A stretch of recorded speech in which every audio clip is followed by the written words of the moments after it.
Ration card সলিউশনে আপনাদের সবাইকে স্বাগতম। আজকের রেশন কার্ড সমস্যার সমাধানে যে বিষয় নিয়ে আমরা আলোচনা করব সেটা হচ্ছে ফর্ম। অনেকে ফর্ম ফিল আপ করতে গিয়ে বিভিন্ন সমস্যায় পড়েন যে কী কারণে আমরা কী ফর্ম ব্যবহার করব, সেই টপিক নিয়ে আজকের আমার আলোচনার বিষয়। প্রথমত আমরা রেশন কার্ড সম্পর্কে 3 নম্বর ফর্ম কী কারণে আমরা ব্যবহার করব রেশন কার্ডে। 3 নম্বর ফর্ম, পরিবারে যদি কারুর একদমই কার্ড যদি না হয়ে থাকে, অর্থাৎ সেই পরিবারে এখনও পর্যন্ত কার্ড করতে পারেনি, সেই ক্ষেত্রে আপনারা 3 নম্বর ফর্ম ফিল আপ করবেন। ফর্ম 4 নম্বর ফর্ম ফিল আপ হবে যে সমস্ত পরিবারে একজনের বা দুজনের কার্ড হয়েছে অ্যাডিশনাল, বা অর্থাৎ একজনের কার্ড হয়েছে আরেকজনের কার্ড বানাতে চাইবেন, সেক্ষেত্রে আপনারা 4 নম্বর ফর্ম ফিল আপ করবেন।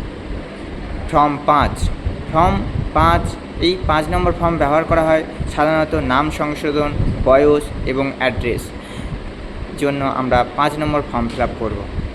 ফর্ম নম্বর 6 নম্বর ফর্ম ফিল আপ করব ডিলার পরিবর্তন, অর্থাৎ একটা ডিলারের আন্ডারে আপনি আছেন, হয়তো সেই ডিলারের কাছে মাল তোলেন না, সেক্ষেত্রে আপনারা 6 নম্বর ফর্মটা ফিল আপ করবেন।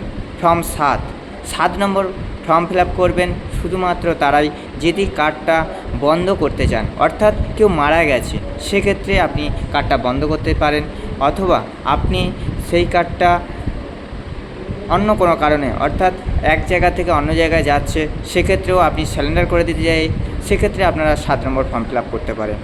ফর্ম 8, হয়তো কোনো গরিব ফ্যামিলি যা আপনারা এই বড়লোকের কার্ড, অর্থাৎ যেটা বলে সাদা কার্ড, এই সাদা কার্ড ব্যবহার করতে 1 কেজি করে চাল পান, সেক্ষেত্রে আপনারা সেই কার্ডটি RKS 2 থেকে 1-এ পরিবর্তন করার জন্য আপনারা সেটা করতে পারেন। 8 নম্বর ফর্ম 9, আপাতত এই ফর্ম 9 কাজ হচ্ছে না, কারণ ফর্ম 9 কাজটা হলো যদি কারোর কার্ড বন্ধ হয়ে যায় বা পুড়িয়ে যায় বা হারিয়ে যায়, সেক্ষেত্রে আপনারা সেই কার্ডটিকে চালু করার জন্য ফর্ম 9 ফিল আপ করতে পারেন। ফর্ম 10, সেক্ষেত্রে যে সমস্ত উপভোক্তারা আপনারা রেশন ধরতে চান না, অর্থাৎ রেশনের প্রয়োজন নেই, বড়লোক বা অনেকেই চান যে আমরা শুধুমাত্র পরিচিতিপত্র হিসেবে রেশন কার্ডটা ব্যবহার করতে চাই, সেক্ষেত্রে আপনারা ফর্ম 10 ব্যবহার করতে পারেন। ফর্ম 11 ও 12, অর্থাৎ 11 নম্বর ও 12 নম্বর ফর্মে আপাতত কোনো কাজ হচ্ছে না। ফর্ম 13 নম্বর ফর্মটি শুধুমাত্র তারাই ব্যবহার করবেন যারা ফ্যামিলি ভাগ, অর্থাৎ একটা ফ্যামিলিতে অনেকে আছে, সেই ফ্যামিলিতে তারা ভাগ করার জন্য ফর্ম 13 ব্যবহার করতে পারেন। ফর্ম 14, অর্থাৎ ফর্ম 14 কাজ হচ্ছে শুধুমাত্র বিবাহিত বা কোনো ক্ষেত্রে অন্য ফ্যামিলিতে আছে, সেই ফ্যামিলি থেকে আপনারা অন্য ফ্যামিলিতে যেতে চান, সেক্ষেত্রে অনলি ফর শিফটেড, অর্থাৎ 1 পার্সন, না একজন ব্যক্তি একটা ফ্যামিলি থেকে অন্য ফ্যামিলিতে যাওয়ার জন্য ফর্ম 14 ব্যবহার করতে পারেন।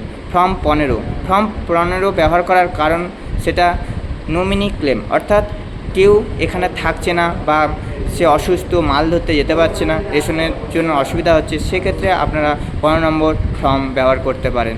পরবর্তী ইউটিউব চ্যানেলের জন্য আপনারা আমার চ্যানেলটি সাবস্ক্রাইব করুন।